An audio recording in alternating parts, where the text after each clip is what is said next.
World గా June 4th release కానున్న Peddi cinema pre release event విజయవాడలో గ్రాండ్ గా జరిగింది. అభిమానులు పెద్ద ఎత్తున తరలిరాగా పలువురు రాజకీయ ప్రముఖులు సైతం ఈవెంట్ కు వచ్చారు. విజయవాడ తన ఫ్యామిలీకి లక్కీ సిటీ అని ఈ సందర్భంగా రామ్ చరణ్ అన్నారు.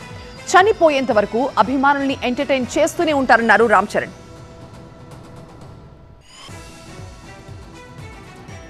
ఇది మా లక్కీయెస్ట్ సిటీ.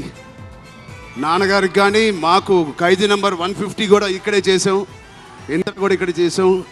సో ఆ లక్ని కొంచెం మేము ఇంటికి తీసుకెళ్దామని ఇక్కడికి వచ్చాం. మీ అందరికీ, తమ్ముళ్ళకి, ఇక్కడ ఉన్న అన్నయ్యలకి, వచ్చిన అక్కలకి, చెల్లెలకి, మీ అందరికీ పేరు పేరున థ్యాంక్స్. అలాగే టీవీలో చూస్తున్న మా అభిమానులకి, వాళ్ళందరికీ చాలా చాలా థ్యాంక్ యూ. సరే, పెద్ది అన్ని విజువల్స్ చూశారు మీరు. పెద్ది ఎన్నో కథలు వింటూ ఉంటాం ఆర్టిస్ట్గా. కొన్ని కథలు విన్నప్పుడు నచ్చుతాయి, కొన్ని కథలు విన్నప్పుడు ఆశ్చర్యపరుస్తాయి.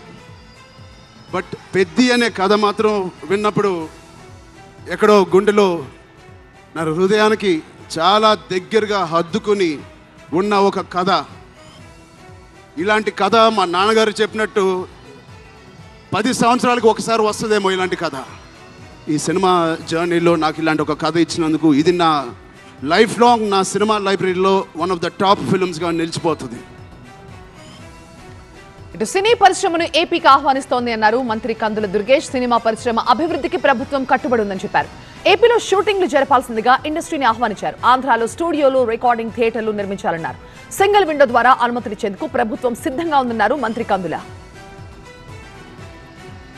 ముఖ్యమంత్రి చంద్రబాబు నాయుడు గారు, ఉప ముఖ్యమంత్రి పవన్ కళ్యాణ్ గారి తరపున ఒకే ఒక్క మాట చెప్తాను. ఆంధ్రప్రదేశ్ రాష్ట్రం సినిమా పరిశ్రమ అభివృద్ధి కోసం కట్టుబడి ఉంది. షూటింగ్ ఇక్కడ బాగా జరపండి, దాంతోపాటు మౌలిక సదుపాయాల కల్పన చేయండి. స్టూడియోలు కానీ, రికార్డింగ్ థియేటర్లు కానీ, రికార్డింగ్ థియేటర్లు కానీ ఇక్కడ నిర్మించండి. నిర్మాతలను ఆహ్వానిస్తున్నాం.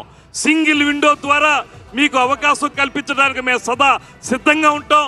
మీరు ఇక్కడ షూటింగులతో పాటు మౌలిక సదుపాయాలు కల్పన చేస్తే స్థానిక ప్రతిభను కూడా మనం వాడుకున్నట్టు అవుతుందనేటువంటి మాటను కూడా మరొక్కసారి తెలియజేస్తూ, ఇంత మంచి కార్యక్రమంలో పాలుపంచుకునేటువంటి అవకాశం కల్పించిన మీ అందరికీ కూడా ధన్యవాదాలు తెలియజేస్తూ